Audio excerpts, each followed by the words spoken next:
The difference between ultra wealthy people and poor people is that poor people are just earning wages to pay bills, and ultra wealthy people are making sure that their money is working for them. If you do not have capital, if you do not have liquid capital, if you do not have cash, how else can you build exponential wealth in your life? With your time, your energy, and your intention. Welcome to Old Money, a show dedicated to helping you build the trust fund you wish you were born with. Ladies who lunch, listen up. Life is not about looking rich. I want you to build a life and a legacy that feels rich in every sense of the word. If you're ready to stack cash, talk shop, and trade insider secrets, you're in the right place. These are the new rules to old money, so let's get after it. Hello, rich girls and guys. Welcome back to Old Money, the podcast to help you build the trust fund you wish you were born with. I'm your host, Amber Frankhusen, coming to you live from Scottsdale, Arizona. I'm sitting here in the beautiful Andaz Scottsdale Hotel. This is not sponsored, but it should be, because your girl has switched allegiances. I think I'm fully a Hyatt Points girly now. We can talk about it, but I'm here. It's 100 and something degrees. I have my iced coffee, a little iced coffee ASMR for you. And I'm so excited about today's episode because it's basically a big old birdie. And I learned so much this weekend. I'm here for an event, for a conference that I'm going to tell you all about, and how we can use what I learned to improve our overall happiness, our health, and our wellness. So excited about it. However, just acknowledging it is a deviation from where I told you we were going to go. I still have 2 episodes coming up for you, one about Robinhood and day trading, and another all about investment apps, and if those are the secret to easily investing your money. So we're going to do a full review. But when inspiration strikes. So I'm just going to go with it. I'm going to lean in. Before we get to that, I have big news for you. I just posted in Old Money Country Club this morning about my summer financial wins and fall challenges. I mean, everybody right now on social media, especially, is saying summer's over. What happened? Y'all, summer's not over till the middle of September. That was my grandfather's birthday. September 21st or 22nd is the first day of fall. And fall is great, but let's not lose sight of where we are right now. This episode is dropping in the dead of summer. I love July. I love August. I told you that August 1 was my summer start over because I was having a hard time in July. But anyway, we're appreciating where we are in the moment. So I asked you all for what your summer financial wins were and what your fall goals are. And I want to tell you what mine are. So in summer, I had 2 things that I achieved. Number 1, I paid off all that debt that I got into earlier this year. Okay, it wasn't so much, but for me, for a person who never carries a balance on their credit card and then, opening that bill and being like, I'm sorry, what happened? Who stole my credit card? I must have been swiped, and it was just me swiping all the time. So I paid that off, which was great. And also I put together a really, really simple investment plan for cash that we've had sitting on the sidelines that we're ready to deploy into the stock market. And this dovetails perfectly with my episode from last week, all about the volatility in the stock market and why it's actually a great opportunity to put money in to play with. So I'm very excited about that. I feel good about my investment plan, and it's just fun to play with money. Again, I have money sitting in a high yield savings account right now that's growing without any effort. And I get to look at it and say, how can I get even more out of this money by putting it to work? That is absolutely the key to building wealth. It's how can we have assets that can pay to sustain our lifestyle versus how are we going to make more money to pay our bills? That's what I really want to talk about today. But anyway, back to this whole summer fall thing. My goal for fall is to challenge myself. You've heard that, and if you've ever read Atomic Habits or whatever book, I haven't even read that book, by the way. I just read the Cliffs Notes. But I'm pretty sure it takes 21 days to start a new habit, and I need a habit reset with my spending. It's totally out of character for me to have gone into debt, no matter how big or how small, this year.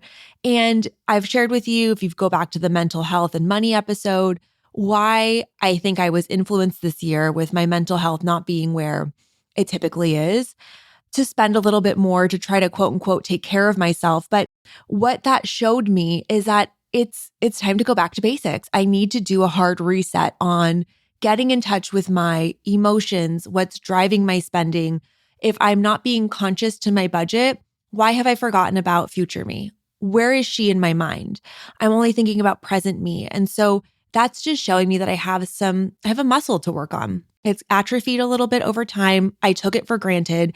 It's like if you work out all the time, you take a year off and then you try to go to the gym and deadlift 150 pounds. You're going to throw out your back. And that's exactly what I did. I just threw out my credit card. And to me, that was just a big indication and reflection that I could use a reset. So I am doing a challenge for myself in September. Justin was actually the one who recommended this earlier this year.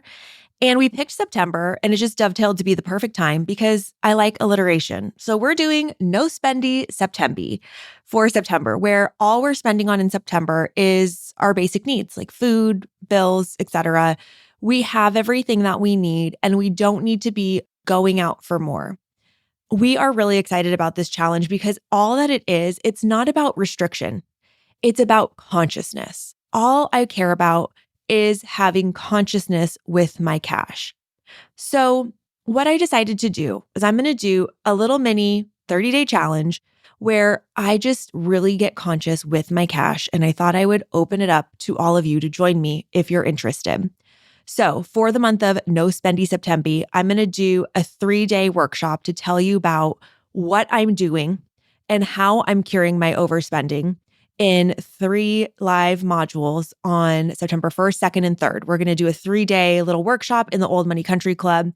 And it's all about stopping overspending, finding again and acknowledging the root cause of our money issues or trauma or emotions, getting comfortable looking at your money again, and then understanding how our emotions or our stress influence the way that we act with money. It's going to be a full 30 days of support as well on the back end. I'm excited to kind of roll it out with you. It's free. You guys can come in, and this is going to be something that lives in the Old Money Country Club forever, but in the future, I am going to charge for it. So if you want to join now and get on it for free and get access to this kind of program, this 3-day workshop, I'm putting myself through it so we can do it together. And then I'm just going to have it up there in posterity. If you want to do it with me this September 2024, it will be available for you to heal your overspending and get conscious with your cash. I'm calling it cash consciousness. So again, if you do it now, you'll have lifetime access to it. It's the only time I'm going to do it live. It's the only time it's going to be free. If you're interested in signing up, you can go to oldmoneypodcast.com/cash to sign up, and you'll get into our emails. You'll get the Zoom links, you'll get the replays, you'll get the things. So oldmoneypodcast.com/cash, and I'll also put that in the show notes.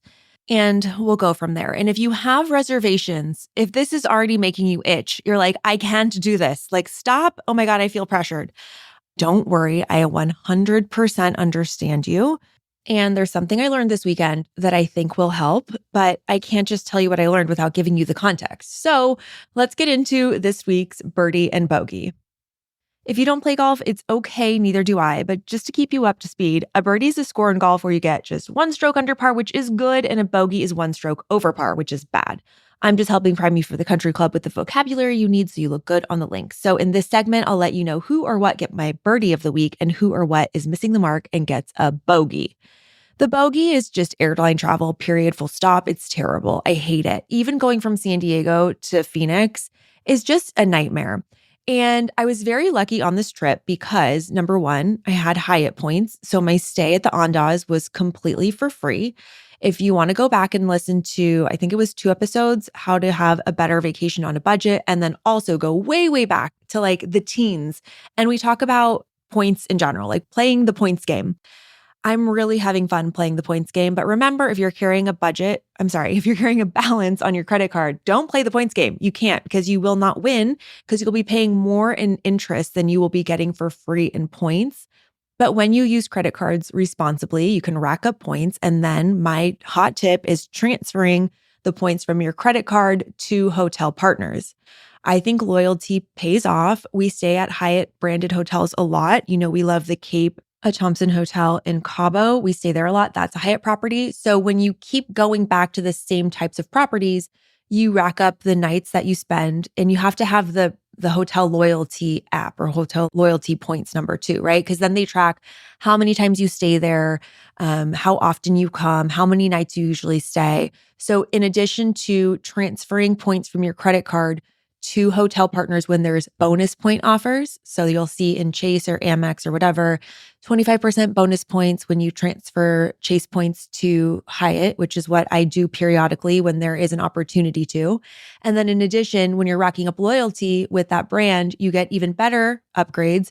So not only was this whole stay for free, I booked a basic queen bed room, but because I have status with Hyatt, they upgraded me to a suite. And you guys, the shower in my room here, I was going to say my apartment, but in my hotel room, it's literally like 64 square feet. There's 3 shower heads. It's humongous. It's like 8 by 8 by 8 by 8. It's so big. I'm obsessed. Anyway, I'm here at the Andaz. The reason that I'm here is because of the conference, which is my Birdie. But the bogey, because I had to use a flight credit that I had from Alaska, the airline that I got put onto was American, and they didn't have my frequent traveler number on my ticket. So I went all the way through the TSA pre-check line, and then they looked at my boarding pass and they said, "I'm sorry, you don't have TSA pre-check." And I was like, "Excuse me? Yes, I do. I always do." I didn't even look at it. And sure enough, there was no TSA pre-check in tiny font. I mean, it's in literal size 5 font. I don't know why they do that. So they sent me all the way back through the main line. And I just want to say it is inhumane the way that they make you take off your shoes and walk in the airport in one of the dirtiest places in the world. I just like my things touching the things. It's so disgusting and inhumane and just degrading, honestly. And then going through all of the machines, and we know TSA is just such a joke. Anyway, I haven't had that experience in a really long time. This is definitely first world problems. But once you get accustomed to a certain way of traveling, which is only TSA pre-check for me, it becomes very depressing when you don't have that. Now, also for shorter flights, I normally fly Southwest. Like if I'm traveling within California or, basically anywhere west of Colorado or Texas, it's usually cheapest to fly Southwest and they don't have first class or anything. But I did also feel really sad walking past the first class on my flight getting here, even though it's literally an hour and a half. But I had a big flight credit and I booked plenty in advance. So I have first class on the way back. And listen, I don't pay for first class. I use points. It's just the way that I like to travel now. So I'm definitely spoiled. This is not relatable. But for me, time on the plane, that is a huge, I love manifesting on the plane, planning on the plane. No, I don't do like busy work on the plane. I do big picture thinking. I think it's because I'm at, 30,000 feet, but I really enjoy that space on the plane to really think high level. And when I'm stuffed in between a man who's coughing all the time and not wearing a mask, I do not think very expansively. I'm trying to survive. My amygdala gets hijacked. I'm hiding in my sweater. I want to crawl into a hole, and it's not a good place for me to sit and dream. So I didn't do anything productive on the flight over, but on the way back, I'm really excited to plan out my next quarter and really dive into that. Anyway, that's neither here nor there. We're talking about the Birdie. That's what we're here for. We're here in Arizona because I attended Powerhouse Women. This is a one-day conference put on by Lindsay Schwartz. Who is Lindsay Schwartz? She hosts a podcast called Powerhouse Women. I actually have never dived into her content before. I've heard her speak for 1 hour one time as a guest speaker when I was in a mastermind, and she talked about building community. And boy, does she know how to build a community. Powerhouse Women was hosted at the JW Marriott here in Scottsdale, and she had 800 women, 800 ambitious, loving, conscious, inspiring, entrepreneurial women in one room that flew from all over the country, from other countries, to come here and pour into each other and make connections. This type of conference is absolutely one of those rah-rah, girl power, girl boss type of movements. And I will tell you, I think it should be required for every woman who is ambitious to attend something like this, to learn how to be a better friend, help other women, be helped by other women, how to cheer for other women, how to level the playing field, how to recognize there's actually no competition in the world. There is enough for all of us. These are the type of events where people come into recognizing their unique talents and leverage them to create streams of revenue. And they also see other women in their unique talents and celebrate them. I was invited by my friend Nicole. Shout out Nicole from Sticky Digital. This woman, I don't know how we just met through another networking group, by the way, and we shared an office at one point, but her and I both have like similar tattoos. My middle name is also Nicole. We're both agency owners. There was like so many other weird coincidences that we had in common. And she reached out to me like 9 months ago and said, "Hey, I got an email for this. Do you want to go to the event?" And I said, "Sure, why not?" And I booked it 9 months ago, kind of forgetting about it, and showed up on the calendar. I was like, oh, shoot, I guess I should look at my points to book a hotel and book a flight. Got it taken care of for free. So it felt like it was free for me to come here. And the event itself was, the first night was a welcome party. And it was, I think, 150 or 200 women that had the VIP type of a ticket. And they got to come to a PJ, a Prosecco and pajama party or whatever. And it's more networking and icebreakering and just kind of, it's a facilitated networking situation. So you can meet other women if you go by yourself. And the second day was a full schedule of speakers. There were experts that spoke. There were people that were involved in Lindsay's programs that spoke. And at the end of the day, there was a panel, a live podcast panel with Lindsay, Lori Harder, Patrice Washington, and Catherine Zankina, or Manifestation Babe, if you know her online. And when I tell you those three women have influenced me so, so much. And the reason I even know who Lindsay is because on a whim, on a literal Facebook ad in 2016 or 2018, I attended Lori Harder's Bliss Project in Newport Beach, California. And I didn't know anybody that was going. And there was a Facebook group and there was some girls in there being like, who's from where? And somebody said, I'm from San Diego. I said, me too. And I got connected with this group of women. And from that, I have made some of the most elevated friendships that have stayed in my periphery or stayed even in my core circle for the last 6 years. I don't know if you have ever felt this way of I am growing, I am up leveling. The people that I know right now, they're not on the same path as me. I can't relate to them. You need to go to these types of events to find your people. These people don't just find you. You have to go put yourself in the rooms. And one of the rooms, y'all, is Old Money Country Club. That's where your people are. But are you going to get a return on joining the Old Money Country Club if you don't ever post, if you don't ever respond, if you never send a DM with somebody that you might have something in common with? You will not. And return on investment is the topic of today's total show because I want to share with you what I witnessed that was absolutely magical at this event. Number one, the support that Lindsay had from all of the people that are her friends in her life. She has a very up-leveled circle of women who are all entrepreneurs that are all doing big things, that are creating big magic. Lori Harder, Patrice Washington, Catherine Zankina, for example.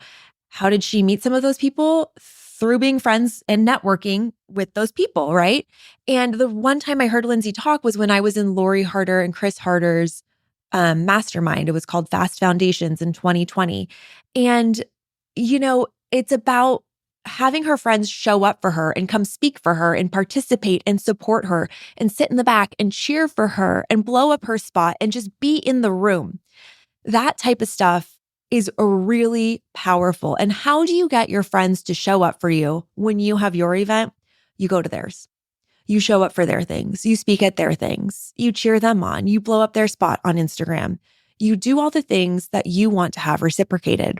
And when you invest over time in friendships like that, as you grow, you all grow together and then you continue to support and you continue to bring your networks and you continue to help each other in the most beautiful ways. It's about playing the long game. It's about thinking, not what am I going to get out of this friendship, but I genuinely see and honor the beauty and the talent in this other person and I want to cheer them on without expectation. But knowing that because you're friends and you have an implicit agreement to support each other, you will be there for one another in the future. That's what you get for investing in friendships. That's what you get for listening to your friend's podcast. That's what you get for blowing up their spot on Instagram. Is there an immediate monetary return on that? No. But the returns are so much bigger when you're creating something like a live event, for example. Another thing that came up was this incredible speaker, our keynote at the end of the day. Her name is Kern Lima. She is the founder of It Cosmetics. She spoke at the end of the day for maybe 90 minutes. And when I tell you, I was in tears because her story is so powerful. I'm going to botch it right now and shortcut it. But please, number one, buy her book Worthy, read about her story. Number two, you need to listen to not just her podcast, but go find podcasts that she spoke on to have her tell her story of It Cosmetics, because this woman is literal sunshine in a person. Like, she is a radiating gleam of sunshine. I'm obsessed with this woman. She is magic. And here's the very quick and dirty story on her. She was obsessed with Oprah. She wanted to be a journalist. She went and got a job as a news host, and she had really bad rosacea her whole life. When she was on the news, on live television, her makeup would crack and all of her rosacea would show through the cracks that were caused by the really high pressured lights while being on TV. So she set out to develop a makeup that would help her skin and help her skin heal, that she could also wear, because she thought, if I have this problem, there must be other women out there like me that also are struggling with their skin and need a solution. So she formulated this product and she pitches it for years. She sends samples to Sephora, Ulta, all of the retailers. She sends it to QVC over and over again because nobody's responding to her. So she's like, okay, we're going to go direct to consumer. We're going to sell this. And she sends it to QVC all the time. She's relentless, but she has faith. She has knowing that she has something good. And she finally gets a call from the head of the beauty department at QVC. And she's like, this is it. This must be the thing. He saw it. We're going to get an opportunity. And he gets on the phone with her and he says, Jamie, I want to thank you so much for sending your samples out here to all of us, all the buyers at QVC. I've talked to all of the buyers here, and unanimously, we have agreed that you are not a fit, nor is your product for QVC. We'd like you to stop sending samples to us, basically. And she's devastated, but yet she persists. And she continues on her journey, and she is close to being bankrupt. She's selling 1 or 2 pieces of product per day. And she gets a call from a private equity investor, and they say that they want to invest in It Cosmetics. And she's like, this is it. This is a saving grace. So they go through the whole due diligence period. They hire all these expensive attorneys. They're ready to go to their final meeting and finalize the deal. And she's at the final meeting pitching future product launches and how the brand is doing so far. And at the end of her pitch, where she just lays it out on the line, she looks over to the head of the investment firm and he says, Jamie, you're just incredible. You've poured so much into this brand, but unfortunately, we're not moving forward because we don't think women would buy makeup from somebody who looks like you. Another devastating blow, and one that's deeply personal. And in her gut, in her knowing, she thinks, he's wrong. He's wrong. I'm continuing. She continues, and she has another opportunity to pitch QVC, this time at a live trade show. And she finds one person. She lays her life out on the line for this one woman. She gets this woman's business card. This woman invites her to QVC and says, I'm going to give you a shot. We're going to give you 10 minutes. But in order to do it, you need to front all of the product. This is on consignment. You have 10 minutes. If you do not hit your sales goal, you basically don't get a deal and you have to fulfill all of these orders yourself. And an hour before she's set to go on QVC, she learns that her 10 minutes they're not even guaranteed, because if you do not sell, because they have by the second sales data on QVC, which also broadcasts to 100 million homes, by the way, and this is live. If it's not selling, they literally cut you off, even if you're 2 minutes in and they say you have 1 minute left, and then your segment is over and your opportunity is dead. And in addition to this, she had to take out a huge loan in order to fund this project so that she could front the product, get it there. And she was in a huge conflict with the consultants and the network who told her that women only buy makeup from aspirational looking women. They're not going to buy from you, and they're not going to buy from people who don't look perfect. And she said, I have a knowing that if I take off my makeup on live TV and show them my rosacea, I will prove that this product works. If I can put this makeup on an 80-year-old woman, a woman with hyperpigmentation, a woman with acne, a woman with rosacea like mine, I can show them that this product works. And she's on the live broadcast wearing 2 pairs of Spanx because she's literally sweating through her clothes. And she's pitching, her pitch is getting messed up, her demonstration's not working, she's freaking out. And all of a sudden, in a flash, the 10 minutes is over. And there's something on the screen that flashes in front of her that says sold out. I literally get a catch in my throat. I'm emotional. This isn't even my story to tell. You have to go listen to her tell her story. But for all of the no's, for all of the rejections, for all of the things, all the people that told her she wasn't good enough, that she was too big, not pretty enough, not successful enough, she went out there and she did it. She had a knowing that she could do it. And to fast forward on this story, she does, 10 more appearances that year. She goes on to do 250 live appearances on QVC per year. It Cosmetics ends up being the best-selling beauty brand on QVC of all time. She eventually goes to market, finally gets in Ulta and Sephora. I've been wearing It Cosmetics for years, and I was so annoyed that I had to go to Ulta to get it because Sephora didn't carry it for 6 years after they had this massive success. She eventually gets a deal with L'Oreal at the same time as entertaining offers from other companies to buy her company. L'Oreal comes back with an offer, she says, and this is a direct quote, was more than fair. And it ended up being that L'Oreal bought It Cosmetics for $1.2 billion in cash. And the day that that deal went public, the man at the equity firm called her and said, "Congratulations on that deal. I was wrong." And the person at QVC who doubted her and told her and called her to say, "Never send us samples again," he ended up retiring from QVC actually just a few years after It Cosmetics had launched. And in the future, they eventually hired him. The man who told her no ended up becoming a paid employee of It Cosmetics because he was like the OG. He was the dawn of the beauty business. And they ended up hiring him in a paid position as a strategic advisor to guide their business. And this woman, I swear to God, you guys, if you could see her on stage, she was wearing sparkly silver shoes and a sparkly pink dress. She is sunshine in a bottle, and she deserves all of the success. But why am I talking about this as it relates to ROI? All of the times that she was knocked down, redirected, rejected, she had a knowing, she had a trust, she has faith. And how do you build that type of knowing and trust and faith over time? You have to invest.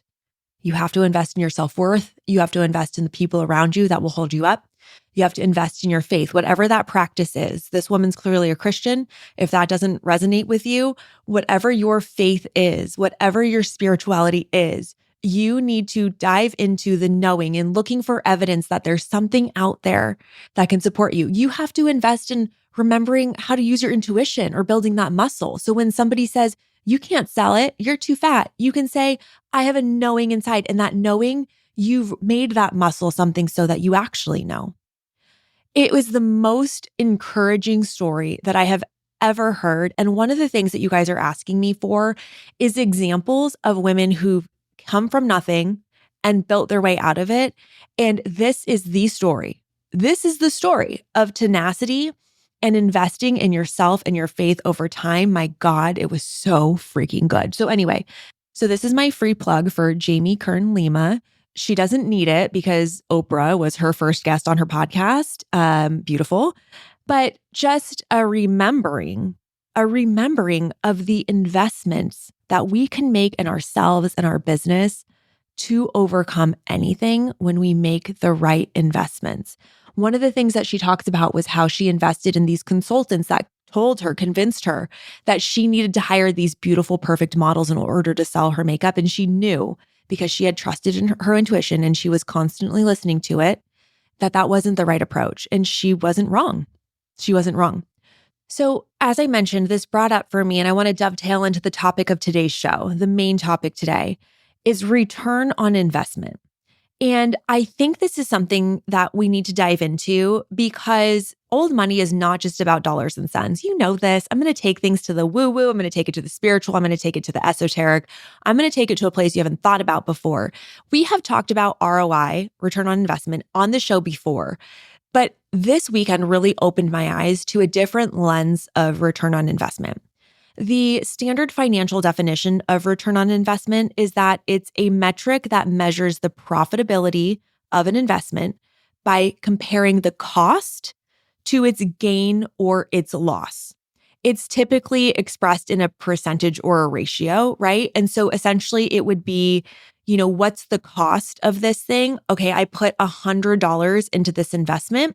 Let's say you put $100 in, you gained $100. So the total amount you have at the end of your investment period is $200. Your ROI is 100%. But let's say if you put in $100 and you get $1 back because you lost $99, your ROI is negative 99%. Does that make sense? So it's a percentage of how much you got back based on your initial investment. And it's a very common way that we evaluate investments in the stock market, in business. If you're a marketer like I am, we're always looking at ROI. Okay, if I spend $500 on Facebook ads, for example, but I know those $500 will generate $1,500 in a product that I'm selling, my ROI, my return on that investment is 200%. So it's something that we use all the time, especially in marketing, in business, et cetera.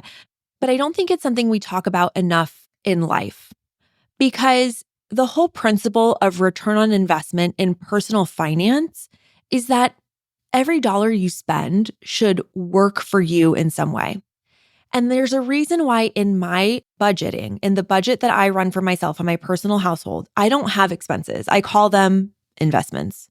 I have two categories. Okay, there's actual investments like money I'm putting into my savings, the stock market, whatever. That's investment. But also, I think of everything I spend as an investment. And it's not just about the financial returns, it's the abstract things as well. If I spend $50 on fresh groceries at the farmer's market, the return on that investment is energy, it's nutrition, it's me feeling good in my body, not having an upset stomach from eating $50 of McDonald's. So the return on the investment in the fresh food from the farmer's market is much higher than the return I would get from $50 of McDonald's food. Do you see what I mean? Every dollar you spend should work for you in some way. Everything that you spend, you should think about what's the return on this investment.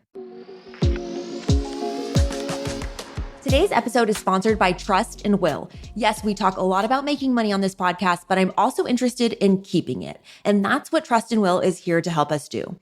You might be thinking, I'm young. Do I even need a trust or a will?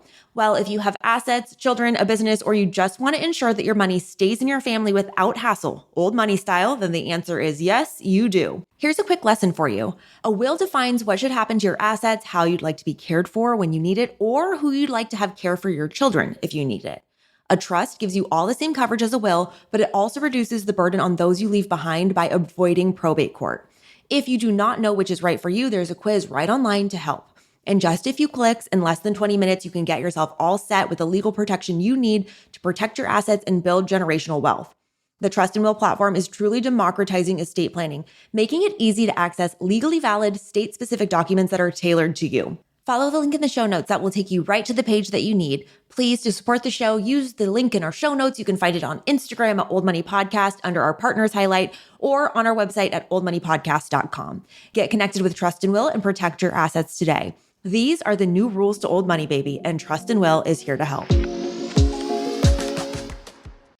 And I know this is not a groundbreaking idea, right? Okay, there's more abstract ways to measure return than just monetary, but here's where I think it's interesting. We talk about spending money or investing money, but what else can you spend or invest? You can spend or invest your time, your energy, and your intention. These are all things that you could use as the basis for your return on investment analysis, right? The basis is normally the cost of the initial investment. And then to figure out the return on investment, you measure how much money you get back or how much money you lose, right? But what I'm saying is that there's more to this than just money, because it's not just about making your dollars work for you. That is important, but it's about making sure that your energy and your efforts go into something that can exponentially increase the value of your life. And that is what I saw firsthand at this event at Powerhouse Women. Yes, the difference between ultra wealthy people and poor people is that poor people are just earning wages to pay bills, and ultra wealthy people are making sure that their money is working for them. If you do not have capital, if you do not have liquid capital, if you do not have cash, how else can you build exponential wealth in your life? With your time, your energy, and your intention. So at this particular event, for example, we talked about Jamie Kern Lima. What's the ROI in her believing in herself and practicing her faith? It's the tenacity to continue to go and to trust her gut because she did it so many times. She had that muscle memory of knowing her gut, of trusting her gut, of leaning into her faith. That investment cannot be quantified, but it did net her $1.2 billion in cash. Or what about the relationships that Lindsay had with all of the speakers that were there? And on top of the speakers, the people that were vending there, that were selling their own goods. Like Lindsay and Lori Harder have been friends forever. That's how I first got introduced to Lindsay years ago in 2020. And they've continued to both build their businesses parallel, but supported each other so they can pool each other's audiences back and forth. For example, Lori launched her product Glossy, and she had an incredible booth that was featured there at Powerhouse Women and gave all of the attendees an opportunity to try it if they hadn't before. I was one of those people. I was familiar with the brand, but I didn't want to invest $75 or $99 on a product without tasting it first because I'm very sensitive to taste. So I was able to try it at the event. It was delicious, by the way. Like I should be an ambassador for them now because I'm so obsessed. But do you see how that investment in that friendship and in supporting each other over time gets you more business opportunities down the line? Lindsay's created great relationships with the people that she had on the podcast. And if you just interviewed somebody on your podcast and then never talked to them again, never followed up with them, didn't acknowledge them or thank them for their time and energy, do you think they would be willing to come and speak on a stage with you? No, probably not. They'd probably be like, okay, that person blew me off. But if you invest in a little bit of planning, if you invest in saying thank you, if you invest your time and energy in making that person feel seen, heard, and appreciated, you're going to start building those relationships. When you think about the investment piece of it, where you have not just capital, but you have energy, intention, and time to give, it totally shifts your perspective on where you can add a great return on your investment. Another thing to think about too is money and energy actually are not equal. Because, for example, you could pay a personal trainer $1,000 a month to train you, but if you don't go to that workout and work, your ROI on that investment is zero. The ROI that's going to net you some positive gains is your energy, right? So I think it's very simplistic to just think about ROI in numerical or quantifiable terms. And we need to look at both the return and the basis of the investment to see how we can truly improve our lives. And it's this mindset, this technique that I am going to help you improve your life right now. That is right, my friends. It is time to stop multitasking, or it is time to bookmark this episode and come back to it because I have for you the number one life coaching technique that I have learned from Tony Robbins, from leadership school, from any person you work with that's a life coach. They're probably going to use something similar to this, and it is called the Wheel of Life. But we're going to do it old money style and get super efficient with it so that you can improve your life in any aspect as quickly as possible. So let's talk about it. What is the Wheel of Life? The Wheel of Life is basically all of the categories of your life that are most important or most salient to you. Every single life coach, Tony Robbins, they all have their own Wheel of Life, but I really find that the Wheel of Life needs to be customized based on where you're at in your life. For example, one of the biggest areas of your life might be your kids if you have young children. But if you don't have kids, or your kids are out of college or they're grown adults, maybe having kids as a part of your Wheel of Life is not as salient. So the first piece of this exercise is to write down a list of 7-ish, maybe I'd say 6 to 8, no more than 8 categories of your life that you're going to put in your wheel. Just write them on a list, write numbers 1 through 8, straight down the page.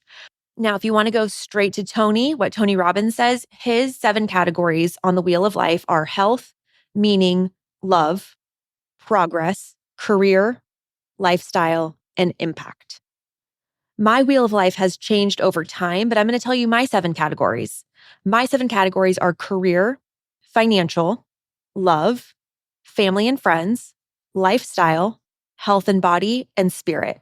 Those are my 7. Again, I think 7's really a good number because if you have too many areas of your life, we need to group them, right? Like make kind of broad or else you'll just get stuck in the weeds. So 7 categories. And like I mentioned, maybe one of your categories is kids, maybe it's school, maybe instead of mine or Tony's categories of health and body or what is he just has health, maybe yours is wellness because that feels more authentic and honest about how you view that part of your life. Like, I want you to use the words that speak to you. So you've got a list of 1 through 6, 1 through 7, 1 through 8 areas of your life. That's step number 1.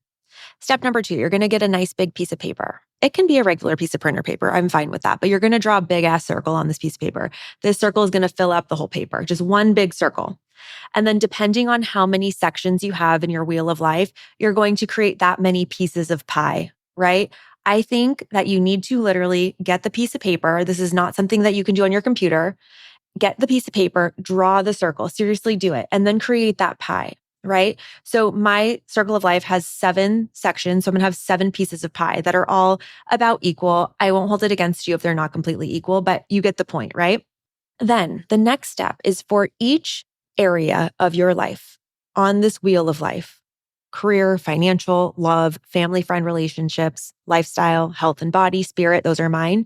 You're going to rank yourself between 1 and 10. Out of 10, how satisfied you are with that section of your life. So maybe your career is at a 10, but because your career is at a 10, your love and family, friend relationships are at a 2. Do you see what I'm saying here of how you're going to rank it? So give yourself a rating of 1 through 10 out of 10 points, 10 being the best. And then what you're going to do is within that big circle, you're going to draw concentric circles. You're going to draw 9 concentric circles so that not only do you have your 7 pieces of pie, but that you have all of these different rankings of 1, 2, 3, 4, 5, 6, 7, 8, 9, and 10 being the edge of the circle. And I want you to take a color that speaks to you. Maybe it's a different color for every section of your life. And based on what you rated yourself, you're going to fill in those concentric circles so that you're filling up that piece of the pie to reach what your rating was. So if you rated yourself a 3 on love, I'm going to have you fill in, you're going to shade in the first concentric circle, the second one, and the third one. So you get to the third circle. If you're a 10 in lifestyle, you're going to fill up that whole piece of the pie and shade it in with a marker or colored pencil or whatever you have. And if you rated yourself a 10, that entire piece of pie is going to be filled with color. And then I want you, when you're done, to take a look at your wheel of life. Now, the wheel of life represents all of the individual elements that contribute to our whole life. If you think about this as a wheel, think about how this wheel would roll if you had some sections out of 3, some sections out of 10, some sections out of 7. It's going to be a very bumpy wheel. If all of these sections of your life represent spokes, like just to give you a visual, think of the Oregon Trail. Think of those old ass wooden wheels that had the spokes. If you had 7 spokes on a wheel, but one of them was only 1 inch long, the other one was 10 inches long, one of them was 7 inches long, how is that wheel going to get pulled by an oxen? It's not going to make it across the United States. It's not going to make it to Oregon. It ain't going anywhere because that wheel is broken. The ideal wheel of life is one that rolls smoothly because when you have balance in your life, that means that you're ranking all of the elements of your wheel relatively close together. That doesn't mean you're at a 10. In fact, I don't know if anybody's ever at a 10 at every single element of their life. But what if you were happily sitting at a 7 in all of these different aspects of your life? How would your life feel different? If you were at a 3, probably wouldn't be that great. You could probably put a little bit more fuel on the fire because you'd be going really slow. Think about how long it takes to go somewhere with a 3-inch wheel versus a full-size wheel. Do you know what I'm saying? So if you're looking for balance in your life, if you're looking to overall improve your life, you've really quickly identified what areas need the most attention first.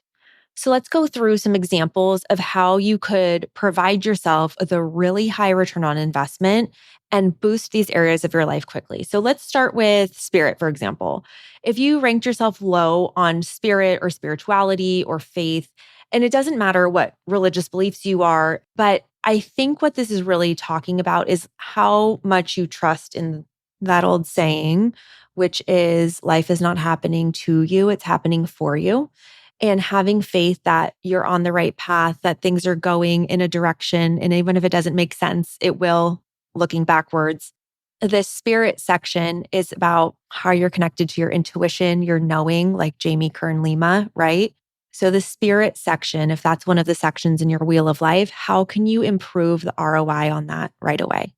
First and foremost, it's going back to basics for me with this of making sure that you're journaling, making sure you're taking care of your mental health, making sure that you're not scrolling on TikTok all the time, that you're taking time to tap into this area intentionally, whether it's through walking, meditation, walking and talking into your voice notes, whether it's just going to church, or maybe it's putting on something that's motivational, something that gets and lifts your spirits. That is something that's going to, when you put intention, energy, and time behind it, you can really boost that score. Now, alternatively, what type of money do you need to put towards spirit? Like you could, sure, give some money at church in the little basket if they even do that anymore. But is that going to really improve your spirit score? Probably not. This is where that intention, the energy, the time, that is what is going to give you the best ROI. If we're looking at health and body, maybe you don't love how you feel physically. Maybe it's not just the way that you look, but the way that you feel. You're not flexible, you're tired, you're sluggish, you're feeling uncomfortable in your body and your clothes. What are the easiest things you can do to boost that score? I mean, maybe you're doing this as a Monday morning check-in and you can give yourself an evaluation week to week, kind of like you were weighing yourself if you were on a weight loss program, right? This is a really non-confrontational way to really evaluate and bring some quantitative data to your life to see where you really are with these different categories. And with body, if you go and buy a gym membership, that's putting money in. What's your ROI on that? It's zero if you don't go to the gym. So how can you take care of your body in gentle ways? Drinking enough water, sleeping well, making sure you're keeping your stress low, talking to somebody about your body. It can be a huge relief to have these feelings in your body and have somebody safe that you can share them with, like a therapist or a friend, a partner, to talk about how you really feel in your body and set some goals. Even just talking about it, that's going to really improve your life to get you to that healthier, happier place. I think the health and body and fitness conversation gets a little sticky because what we see when we go on social media is buy this supplement, take colostrum, take collagen, take this, take that. And while supplementation is obviously an incredible regimen if you need it, what would probably be the best ROI is going to speak with a naturopath, a doctor, getting your blood work done, taking care of yourself, maybe scheduling a day to get all of your appointments done. Take a sick day from work and go to the dentist, the doctor, the OBGYN, get that pap smear, get that mammogram, do whatever you need to do to schedule to make sure you're taking care of your body. Those are the actions that are going to drastically improve how you feel about your health and wellness overall. Go on a walk, invite a friend. And that dovetails into the next section, which is on my list, friends and family relationship. Now, this for me is separate from love because my relationship is so precious and it is such a big part of my life that does take its own type of management, so to speak. And I don't mean management in a bad way. I just mean there's a lot of intention around that love portion of my pie chart, so to speak. But the friends and family thing for me is how can I connect more with people that really know me and see me? One of the most beautiful things about being at Powerhouse Women was being in community with 800 other women that were there in attendance who were all doing something. They were all entrepreneurs, hosting podcasts, building something, trying to improve their lives. And I had a moment when somebody was speaking where I actually had a breakdown because, as you know, I lost one of my dearest and best friends earlier this year, who was not just somebody that I turned to for support with life in general, but we saw the same therapist. So we spoke the same language. We were on the same healing journey. We were both the same type of spiritual, judgy, weird, woo-woo. And she was also a marketer. And I talked to her about work. And she was a friend that I mean, she knew my whole life inside and out. She was like a sister to me, and I don't have her anymore. And I'm never going to replace that friendship. But I recognized while somebody was speaking about female friendships at this conference, how valuable they are and how we really need to invest in not just maintaining them, but creating new ones. when I first went to Bliss Project in, I think it was 2016, 2018, I don't remember the years, I just ended up talking to this girl in the bathroom and we just started hitting it off. And then we sat down together. And that girl, Lauren, is now like a in real life friend. She lives in Chicago. Last time I was in Chicago, we got to hang out and have breakfast together. She is a friend that knows my heart and my soul. I know hers. She just got engaged. Shout out, Lauren. Congratulations. And it's one of those things, if you don't go to put yourself in the position to make new friends, where are they going to come from? So if you are feeling low or lacking in the friends or family area, and maybe that's two different sections for you. Let's talk about friends first. Are you going to, at 35 years old, go join Bammer Rush and start being in a sorority, paying for your friends? Maybe not. And please don't take offense to paying for your friends. I'm just making a joke. But with the friends thing, can you invest in going to an event like Powerhouse Women and getting yourself in the room and pushing yourself out of your comfort zone in order to be available for those new friendships to flow to you?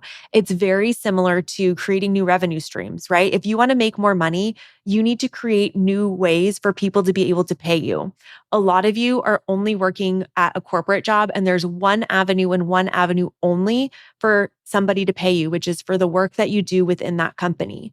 But if you don't also have an Etsy store, a coaching program, a piano lesson situation where people can hire you to teach their kids how to play piano, there are not going to be other ways for people to pay you and create new revenue.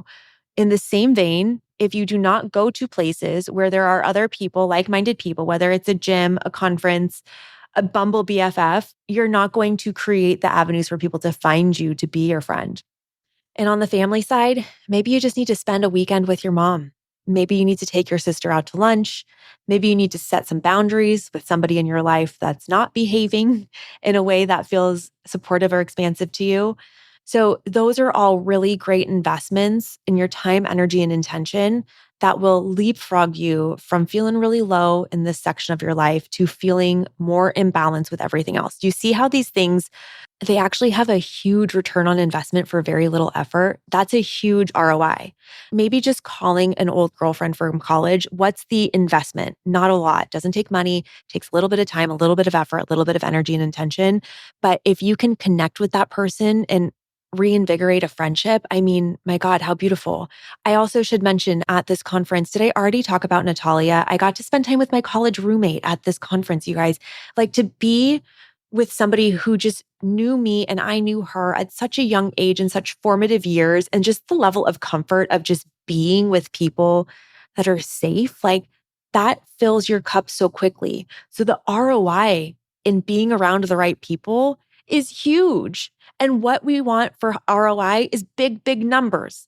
Okay, so it's not quantitative, but you get where I'm going with this, right?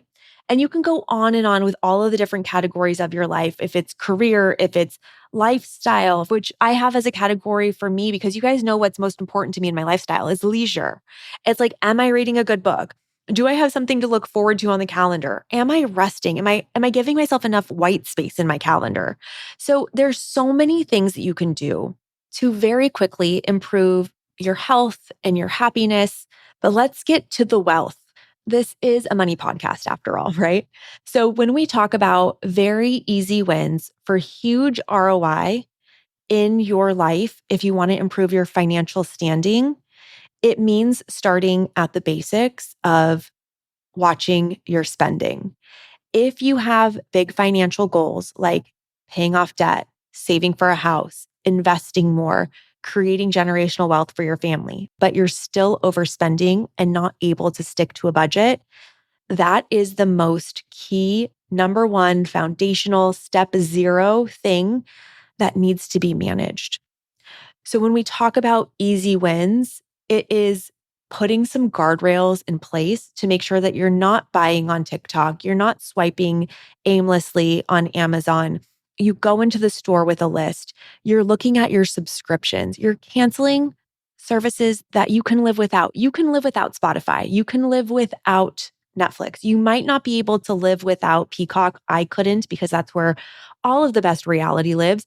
But you get the point. You get to make these choices and you get to make them to improve your financial standing overall. And they're not that big of a sacrifice. And it doesn't have to be forever. This can be the season of your life where you don't have cable TV. This could be the season of your life where you sold your car and got a beater because your financial goals mattered more. So there are a whole spectrum of things that you can do to improve how you rank yourself within your financial section of your life. And that doesn't mean that you can only be at a 10 or a 7 or an 8 when you're 100 millionaire. It might mean that you maxed out your IRA this year. It might mean that you maxed out your 401k this year. It might mean that you paid off all your debt. Think about how you would rank yourself when you achieve your next financial goal. So I mentioned this at the top of the show, but if controlling your spending and really calming your financial fight or flight is a goal of yours, I would love for you to join us for this free 3-day workshop, oldmoneypodcast.com/cash to join us. And I want to give you one more piece. I told you I was going to tell you this at the end of the show, earlier in the show. And it was something else that I heard from Lindsay Schwartz at this Powerhouse Women thing. And it made me think of myself. It made me think of so many of our rich girls and guys. It made me think of this thing that we do when we think it's going to be too hard or what we're trying to achieve is too hard. She coined this term, and I think it's so on point. When we're going after a goal and we're in the middle of the process or we haven't even started yet, and that goal feels too big, that goal feels too hard, that goal is taking too much of us, we cute quit. What is cute quitting? It's not saying, I'm never going to be a millionaire and I don't care about money anymore. It's being like, well, I worked really hard this week, so I deserve to have DoorDash, even though it's not in alignment with your goals. Her example of it was when she was writing a book and her book was too hard, she cute quit by being like, well, this is just not really in alignment with what I'm doing right now. Or when you're working towards launching a new product or service for your company, and instead of actually launching it, you just decide to not post the Instagram story because it feels too scary. That's a cute quit, right? Whether it's because you have a wedding coming up or you had a hard day at work, it's all of these ways that we self-sabotage and we basically girl math our way into absolving ourselves of the commitment that we made to the future version of ourselves that has achieved the goal. So when we talk about cute quitting, and there's so many ways that we can cute quit on our way to achieving even just 30 days of rewiring our brain and starting a new habit and getting conscious, I'm going to be there to support you every single step of the way. I'm going to hold you when you want to cute quit. I'm not going to let you quit because I'm going to do it too. And here's what I want to ask you. Here are your journal questions for this episode. How can you impress yourself in the next 30 days? Can you commit? Can you honor yourself and your future goals? And what will it feel like when you complete this challenge, if this is a challenge that is speaking to you? The second question in your journal for this week is, are you slowing down to consider the ROI of every investment you make? Even just having this framework in your brain of thinking about what is the return on this? What is the return on this cappuccino? What is the return on this massage? What is the return on this office space? What is the return on this piece of artwork? If that artwork's going to make you happy, if this office space is going to make you more productive, if that cappuccino is going to give you a bolt of energy so you can do some creative work, I would say those are all positive investments and you would get a positive return. So are you slowing down to consider the ROI and how can you do that better? I want you to think of 5 purchases that you've made in the last couple of days. 5 purchases, write them down in your journal. And I want you to discuss with yourself, what was the ROI? I think that being conscious and aware of what that is such a helpful way to help us also break the habit of swiping and not thinking. There's so much power in intentionality and adding ROI to your life. I mean, here we're talking about from a monetary perspective, evaluating things, but also in the wheel of your life as you evaluate your whole life. It is such a great way to figure out the number one thing that every business in the world wants to know. How can I get the best results for the least amount of effort? That is high ROI. And that's what I want for you, because the old money life is not about stressing out over your finances and looking at them all gosh dang day. It is not working so hard, 50, 100 hours a week. It is about setting up a life for you that feels expansive. It feels enjoyable. It's about lifestyle. You have time to travel. You're not chained to your desk or your computer. It's about creating more. An old money life is always about creating more, and you deserve it. So again, if you're interested in the No Spend September month and the workshop, go to oldmoneypodcast.com/cash to sign up. You'll get emails for us with all of the details. I love you all so much. I'll talk to you on the next episode. Bye. Feeling rich? I hope so. Thank you for joining me on this episode of Old Money. If you have questions you want answered, email me at oldmoneypodcast@gmail.com or hit us up on social. We are at Old Money Podcast, and I am at your service. If this episode spoke to you, inspired you, helped you, if you took a single note, it would mean the world to me if you could please just take a minute to rate and review the podcast. And if you're not doing so already, subscribe. And if you have friends who like getting rich, please share this episode with them, even if it's just on your Instagram story. And I'd love you more than Jeff Bezos loves Amazon Prime. Thank you so much, and I will talk to you on the next episode. Remember, I'm not your lawyer, I'm not your tax professional, and I'm not your financial advisor. The content presented in this podcast is intended to entertain, educate, inspire, and support listeners in their personal and professional development and does not constitute business, financial, or legal advice. In addition to that, this episode may contain paid endorsements and advertisements for products and services.